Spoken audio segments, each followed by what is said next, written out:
I heard you still haven't played Halo 1. Okay. There you are! You pay for that! The Silent Hill 2 remake is moving along smoothly, and I already know that I am going to love this.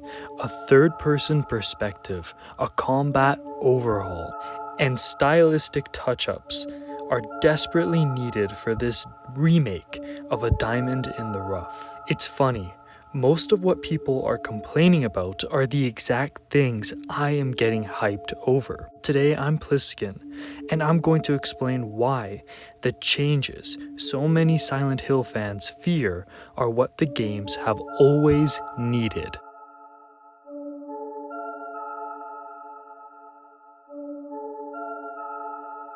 Silent Hill 1 was Konami's play to compete with the revolutionary Resident Evil, which was already beginning to refine its genius mechanics with the 1998 sequel.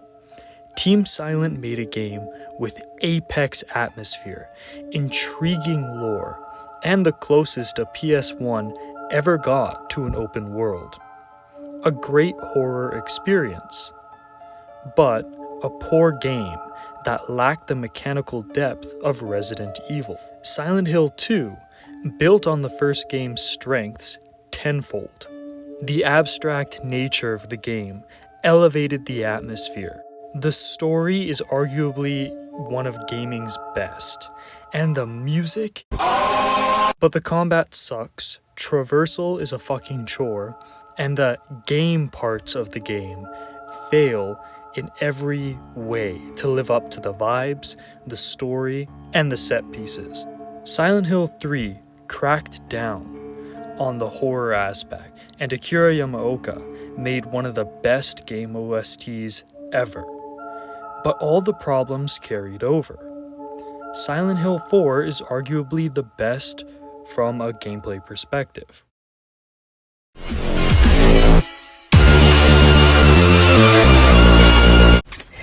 Nice. Puzzles are usually solved by traveling back and forth from your room to the other world, and this interdimensional gameplay is really engaging. Weapons degrade and you have limited inventory space, which adds mechanical depth. And the PS2 aesthetic is peak here, up there with Resident Evil 4 and Haunting Ground. Hello Henry from Silent Hill 4 The Room. Hello Fiona from Demento. However, these improvements only exposed Silent Hill's true weakness, the level design. The forest world is probably the peak of this game because it's the most linear, you spend most of your times outdoors, which means you don't have to deal with this, and you get a really good interdimensional puzzle.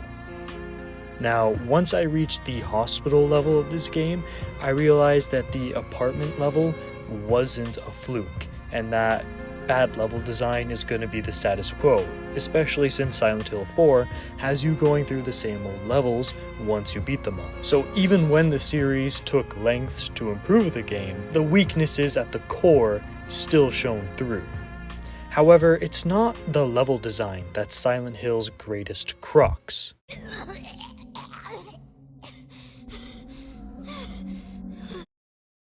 The Silent Hill fanbase is ridiculously toxic, to the point where they actually gatekeep one of the main creators of the game, Ito-san, from his own creations. All it takes is one look at this guy and his Twitter discussions with the fanbase to see just how much shit he has to put up with from hardcore Silent Hill fans.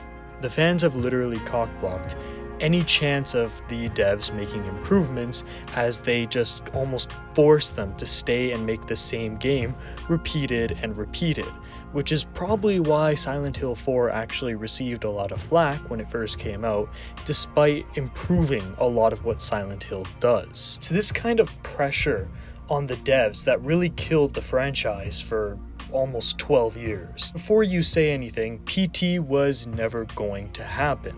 It was Kojima showing Sony that he could do something more than just Metal Gear.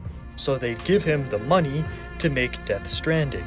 So jump off his dick, he's not the savior of Silent Hill. When the fanbase is actually fighting the minds that have made the games they love and insist that these artists need to follow their vision instead of doing what the artists want, the fans themselves become no better than Konami executives, circa the first half of 2010s where they just ran Silent Hill into the ground. It's not like the fans hate innovation though, they just hate it when it's done to Silent Hill. Which brings us to Signalus. There's this trend of saying gaming died after the 6th or 7th gen. The whole they don't make them like they used to type of argument. But they do make them like they used to, and they go even better. Resident Evil 7 is a better version of Resident Evil 1. Devil May Cry 5 is a better version of Devil May Cry 3, and Signalus is a better version of Silent Hill. The atmosphere of 2 is seen in the cutscenes and the level design. The sheer horror of 3 shows up in the enemy design, the OST, and some of the environmental designs that are so oppressive that they'd even make Heather blush. The innovations of 4 are seen in the first-person set pieces and the limited inventory. Combat can still be clunky at times, but it plays like a smoother Resident Evil 2 or classic Silent Hill game. Shooting uses lock-on and lasers that work most of the time. A melee push works for moving space between you and the enemy without having that dull, repetitive beatdown gameplay of older Silent Hill games.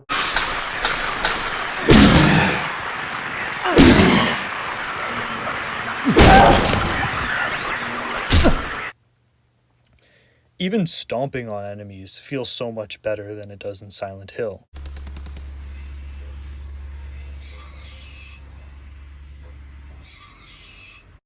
Even the mechanic of burning corpses from the Resident Evil remake shows up here. Everything you love about the Silent Hill games is here and more.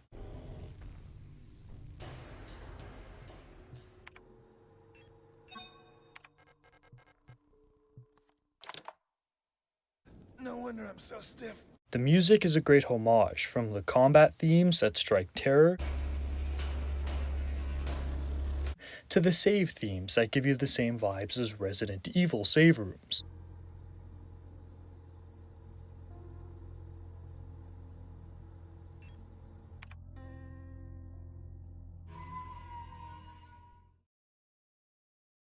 And the story will not be spoiled because it's just that good.